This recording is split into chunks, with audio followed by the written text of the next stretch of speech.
Cicat-LR existe depuis 1999. Il est basé sur le principe d'un accompagnement, d'un réseau de coordination de parcours de soins, d'aide à la décision auprès des professionnels requérants, médecins, infirmiers, qui ne savent pas toujours comment prendre en charge les plaies complexes. Depuis 2012, nous avons la possibilité de faire ces actes en télémédecine, sans déplacement ni de l'expert ni du patient. N'importe quel soignant, médecin, infirmière qui est sur la région Occitanie peut faire appel à notre réseau en contactant un numéro de téléphone unique. Réseau Cicat Occitanie, bonjour. On va lui expliquer un petit peu le fonctionnement, lui demander de télécharger sur son smartphone une application qui va lui permettre de se mettre en contact avec nous de façon sécurisée, à la fois pour faire de la téléconsultation, c'est-à-dire un échange direct au lit du malade en visio, ou bien pour faire de la téléexpertise en nous envoyant des photos de façon sécurisée sur cette application. Un acte de téléconsultation, c'est-à-dire un échange direct, synchrone avec le soignant qui se trouve au lit du malade. Donc nous avons une plateforme sur laquelle je me connecte sur le poste expert. L'infirmier requérant qui est au lit du malade où le médecin qui est au lit du malade se connecte, lui de son côté, via une application sur son smartphone, avec un mode de connexion qui est extrêmement simple, simplement avec un code. Lorsque je vois que mon interlocuteur est présent sur la plateforme, je vais pouvoir rentrer en salle de téléconsultation et inviter mon interlocuteur à rentrer lui-même en salle. Nous allons ensuite discuter en visio de façon tout à fait fluide. Vous êtes d'accord pour la consultation se passe en visio? On vous a expliqué comment ça se passait? Vous êtes d'accord? Ah oui.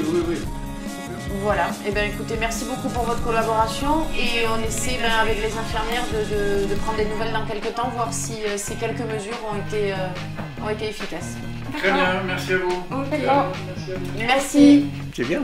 C'est un expert de C'est bien, c'est du direct, c'est de la photo directe. C'est vrai que sur certaines plaies où on voit qu'on galère pour arriver à un résultat, c'est vrai que le fait d'avoir ce réseau, je trouve que c'est bien de pouvoir travailler ensemble, quoi. Je trouve cette intervention très intéressante et elle devrait se généraliser pour les plaies chroniques. Je vais pouvoir, dans le dossier du patient, insérer les différentes photos, proposer un protocole local et une prise en charge globale sur le parcours du patient. À l'issue de cet échange, je pourrai ensuite éditer un compte rendu qui va en temps réel être envoyé aux différents interlocuteurs, notamment les infirmiers avec lesquels j'aurai échangé en direct, mais aussi le médecin traitant, le médecin coordonnateur de l'EHPAD ou les différents spécialistes qui gravitent autour du patient.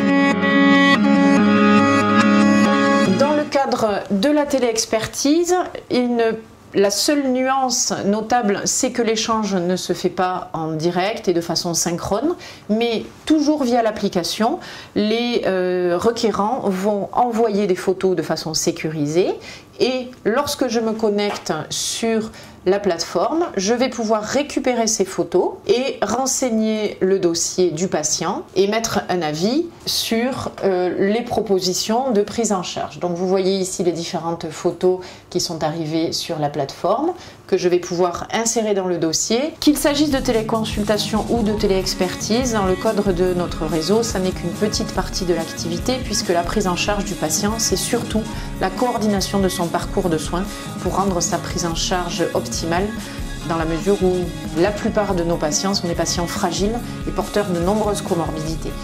Donc il est surtout essentiel de se coordonner avec leur équipe soignante pour optimiser leur prise en charge. Il est important de souligner que plaie et cicatrisation, ce n'est pas une spécialité en tant que telle et que pour prendre en charge une plaie, de nombreux acteurs sont nécessaires. Donc la coordination de tous ces acteurs est absolument indispensable pour coordonner correctement le parcours du patient.